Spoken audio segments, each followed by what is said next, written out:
What's going on, guys? This is Empty Box, and this is Assetto Corsa, where we're going to be driving the newly released Shelby Cobra. This is a third-party mod that is still work in progress. I'll put the link down in the description, so you can go ahead and check it out for yourself. That I personally would consider the first must-have mod for Assetto Corsa in terms of cars. This is not the first third-party mod car, but I would have to say that it's the one that feels like it's furthest along and most enjoyable.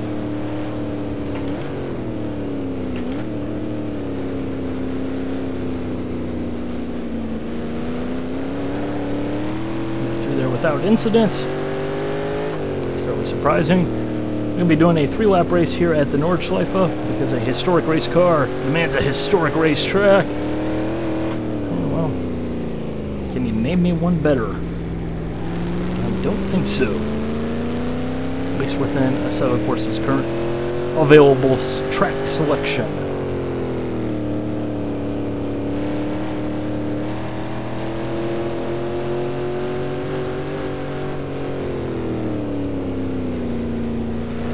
As you would probably expect if you're familiar with Assetto Corsa, the AI does have a bit of an issue handling this car. They are fairly slow, which is pretty much par for the course, really. You know, a lot has been made about the fact that the AI uses the player's physics, but that also kind of comes back to haunt them with the more difficult to drive cars such as this, where they struggle.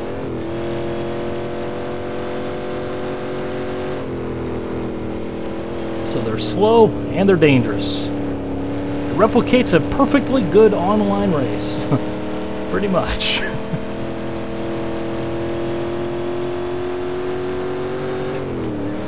This mod comes with 3 various flavors of Cobras for you to attempt to tame. There is a 1960s street version, which comes with about 400 horsepower, 4-speed transmission, and period street tires. A modern replica version. Excuse the little frame drop there. There's a modern replica version that comes with a 450, 480, 500 horsepower, somewhere thereabouts horsepower engine going through a 5-speed transmission with modern street tires, which that 5-speed transmission is unique to that car, which makes it somewhat interesting. Because the version that you see me driving here, the competition version, comes with a slightly more powerful engine, but only a 4-speed transmission with historic race tires.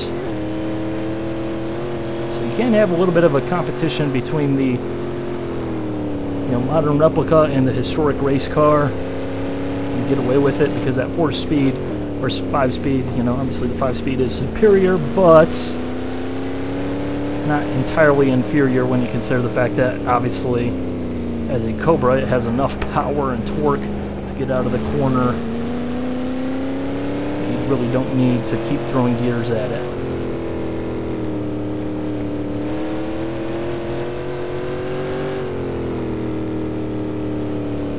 Also have to say that this is easily the most beautiful mod car, third party, that I've seen in any sim ever. This car looks absolutely fantastic.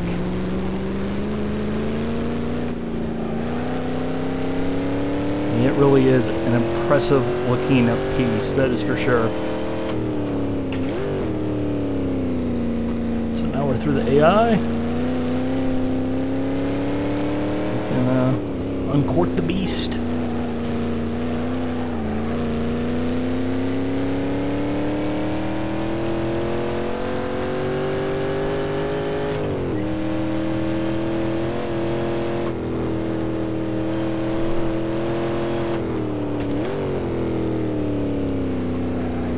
Now, by default, this car comes with what I'd consider a fairly safe setup. Obviously the physics are still, subject to change. There's going to be improvements. There are a couple of things that they mention within the README for this mod. But, I would strongly suggest sort of moving the brake bias to a lower number. That'd be equivalent to moving the brakes further rearward. I'm running 60 as my setting right now, which kind of livens up the braking and gets the car to rotate a little bit better, as well as lowering the coast differential side setting. It defaults to 80%, which makes the car very stable and comfortable and friendly and everything like that, but also doesn't strike me as what I want. You know, like the power sliding and everything like that in these historic cars. So I'm actually add that lowered down to 20 on the default AV, which I think those settings right there, without getting into too much crazy customization and setup work, that really, I think at this stage of this mod where things are still subject to change, is kind of unnecessary. I think that works pretty well. At least I'm pretty happy with it. Now for my favorite section of the course, a big American V8 powered car. Put the car in gear. Use second gear. I have lengthened up the final drive so that way we'll have a higher top speed going down the ridiculously long straightaway.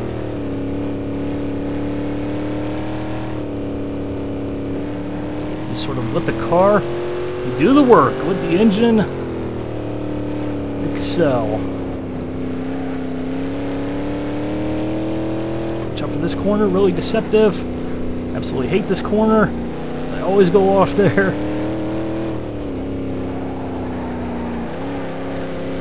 Go. We survived. Wasn't the prettiest, but kept it in one piece. You know, compared to what you might be familiar with in terms of, you know, Cobras and various other sims and mods, I'd have to say that this is very relatable to what you probably have already experienced. But at the same time, I have a better feel for what is actually happening, which I think is just kind of a product of, you know, this being a newer platform. I've driven the historic GT and touring car mod version of the 427 Cobra. You know, I enjoy that car. It's definitely a beast, and this handling is, you know, quite relatable to what you've already experienced in that. But at the same time, in the mid-corner section, you can definitely feel that you have a bit more tire there. It's just a little bit more confidence inspiring.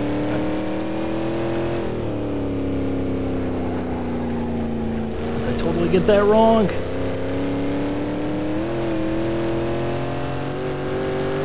One thing I will say about this mod is the most disappointing part of this mod, and I think Assetto Corsa in general anyway, so I wouldn't necessarily place the blame entirely on the mod makers, the sound department. And I say that because, well, the sounds are serviceable, they work, they're not the worst I've heard by any means, even within Assetto Corsa. But I just think back to the Netcar Pro vintage racing car, which was a, you know, Shelby Cobra Daytona Coupe clone, basically. And the sound that car made was basically that of a very angry Thor who was going crazy with his hammer. And that's just one of the best sounding V8s, I think, within sim racing. Just love to hear that. Love it if the sounds in this car reached that quality. At least sounded that awesome. 'Cause that thing did sound awesome. That's for dang sure.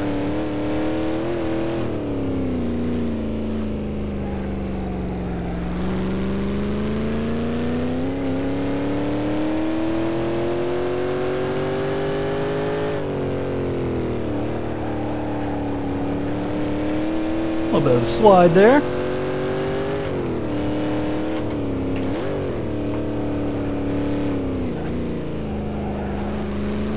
But really, I think Assetto Corsa is looking like its feature, its reason for you to purchase it, is going to be the fact that the modding seems to be a little bit simpler, a little bit easier to get a you know, good quality product out the door and into people's hands. You know, if you follow the rFactor 2, for example, you know that it's capable of a lot of things, but it can also be very finicky, and I think, you know, it's to be expected now that we live in an age where these racing sims are getting more and more complex. But I think Assetto Corsa might be, you know, that mod or that sim that, you know, a certain section of modders can really, you know, get a very good quality product out there that people will enjoy a little bit easier than rFactor 2, for example, which, you know, I think they both have their reasons, you know, that you would look at them. I think rFactor 2 is a very good sim. I really like rFactor 2. Don't get me wrong. I think it's, when it's on, it is the best sim out there in terms of driving experience. But you know, I think at the same time, cars like this, yeah, no, easy does it. You know, here in Assetto Corsa, to consider that this is, you know, basically the third high-profile car community created available for Assetto Corsa behind, you know, the Corvette Daytona prototype, as well as the, you know, recently released, in fact, I think literally about a day ago, 2014 GP2 car. I mean, this quality is astounding already.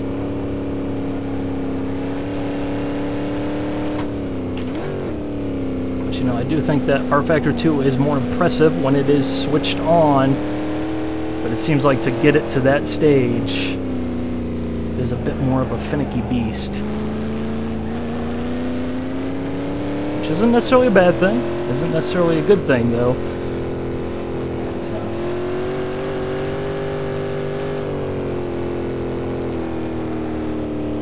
of course, as I say that, ISI is also working on their own in-house Cobra, which I'm sure will probably see that come out sometime soonish, and we'll see a bajillion comparison videos spammed all over the YouTubes between this car and, you know, that car. But I don't want to turn this into a comparison video, but I think this kind of does show where Assetto Corsa is going to shine long term. I think that, you know, the modding will be more attainable to get to a higher level than, you know, that other sim.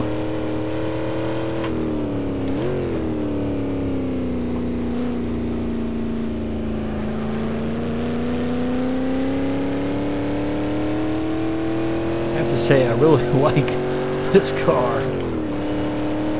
Now, if only somebody would make a vintage replica Netcar Pro sound pack for this thing. Oh yeah! Gotta be careful here. This is the most difficult section of the track, even though it might not look like it. It's pretty bumpy, and within Assetto Corsa as a whole, it's not specific to just this one car. It seems like the physics engine just kind of goes a little bit haywire over bumps. Kind of reminds me of the, you know, iRacing Lotus 49, if you're, you know, more familiar with that, where really that car at the corner is a pussycat. It's a very easy car to drive, you know, into the corner, through the mid-corner. It's tricky off the corner, but the most difficult part of that car is the bumps. You know, you hit a bump in that car, and you have basically no downforce, very lightweight car. That thing basically wants to take flight, and it's, you know, really difficult to control in that regard. As in Assetto Corsa, it kind of strikes me as that same thing. Bumps really do upset cars, and I know there is, you know, work to be done on the dampers on this car. It's mentioned in the README for this mod, but it seems like that's a general Assetto Corsa trait. You know, even the stock Assetto Corsa cars on the, you know, stock Assetto Corsa tracks have that same issue.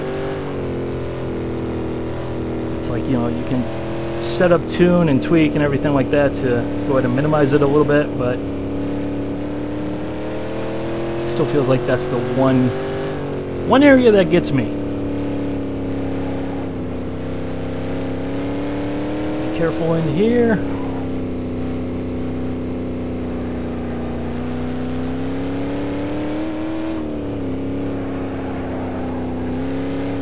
We're a little bit better than we were through there last time.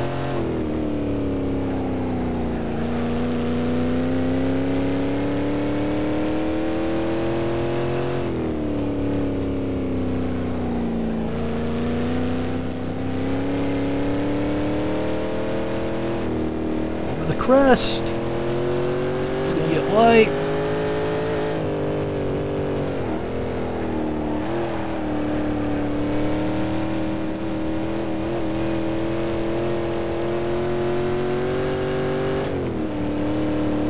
Same thing here.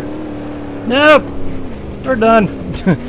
Or not, because it's, well, there's no real damage to speak of right now.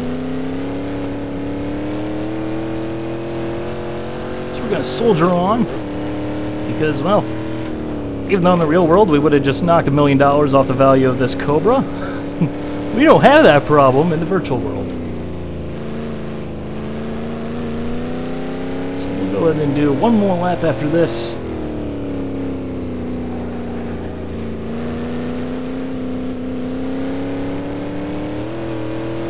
Well, I have a feeling I'm going to say that next time by, although I've only set the race for 3 laps, so at the very worst I'll end the video there. And I'll go ahead and spend the next 3 hours driving this car and having a blast with a smile on my face.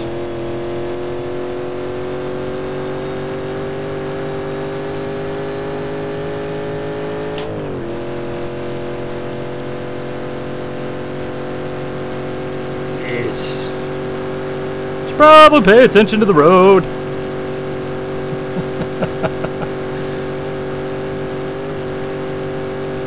Reminder, kids, cars built with 1960s engineering should be respected, which means keep your eyes on the road.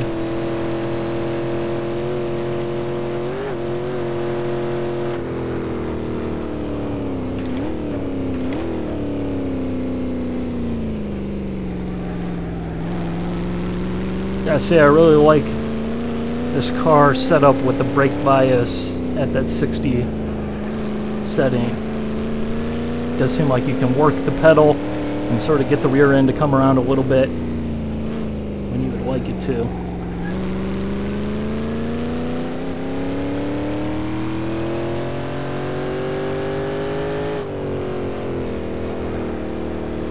It does feel like it is a little bit too easy to put the power down, but I also say I think we do tend to overestimate the difficulty of historic race cars to the point where I think we also consider them basically undrivable by anyone and everyone ever to walk the face of the planet. Which, you know, that's a different story for a different time.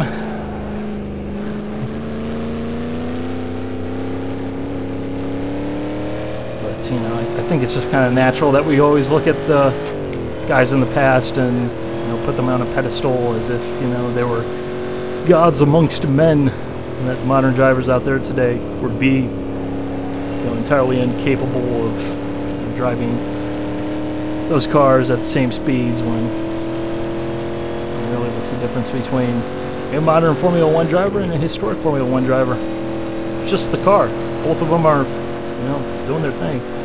Doing their job, which is to go as fast as they possibly can.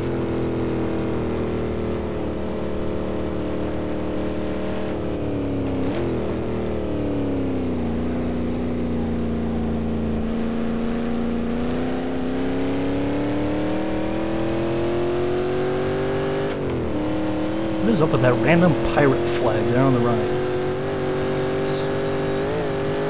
Easy does it. Bumps.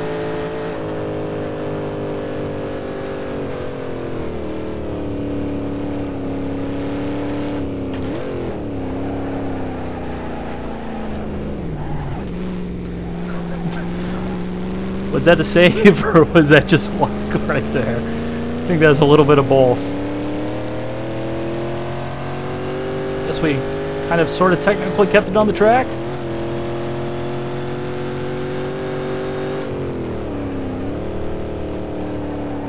Yeah, we're not going to keep that one on the track though.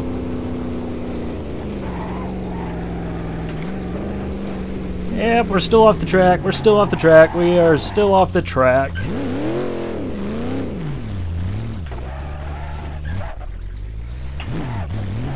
Oh.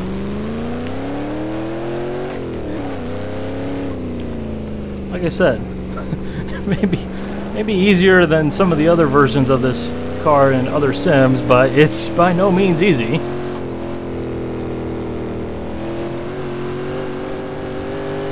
Well, that was just trying to get too much lap time out of it.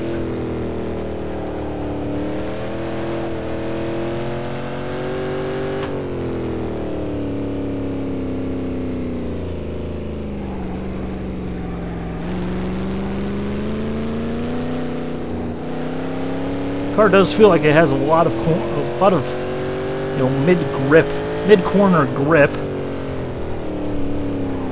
that you can really, you know, reach out and touch.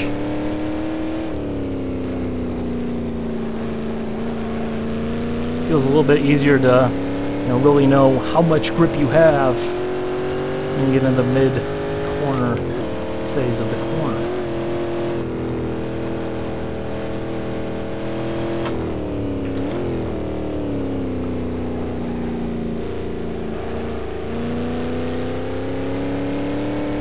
Gotta be careful through this section.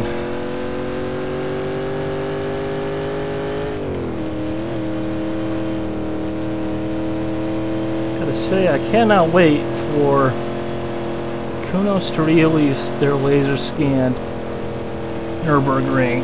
That is going to be fantastic.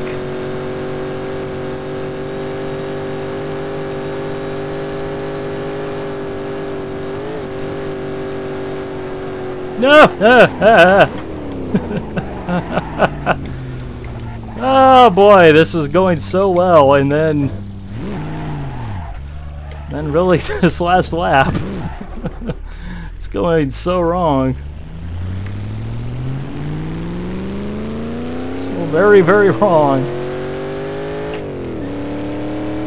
I'm just doing this to remind you guys that this car is difficult to drive. Like I said, that you gotta respect this car a little bit.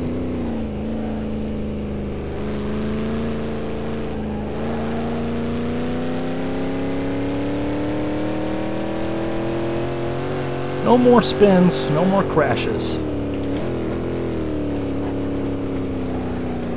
Although I just totally blew that one.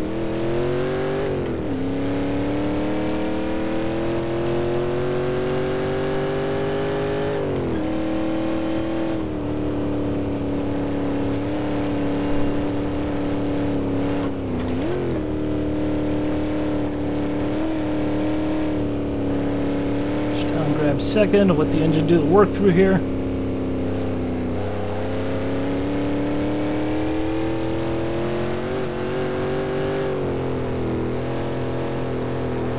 Probably could have gone faster there.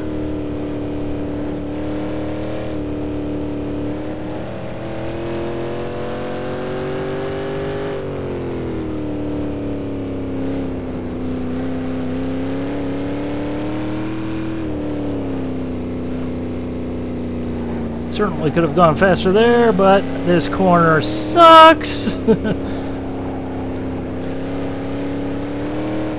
Hate that corner.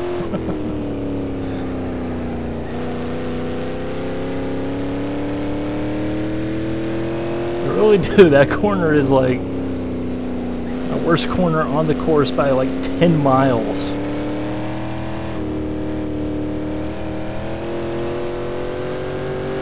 Like every time I get to that corner, I just have a feeling I'm gonna crash.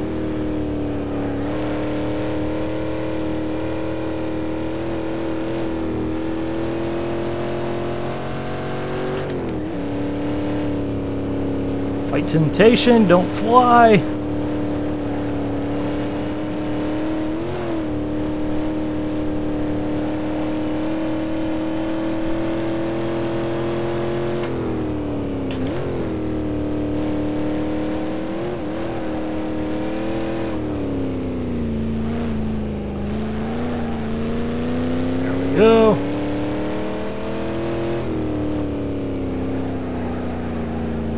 mess that corner up for comedic value, of course. One last corner.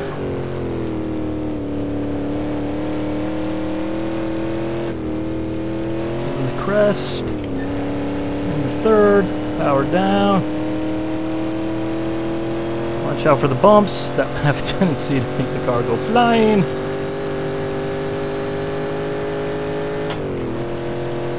Look at the castle, look at the hot air balloon. Trees whizzing by at 9,000 miles an hour. Wave to the pit crew because we totally annihilated the AI. All sorts of other stuff. And yeah. Where's the official finish line on this course? Up here around the corner. I think it might be. Which is fine by me because I like this section in a car like this where the tail end is just constantly trying to squirm around.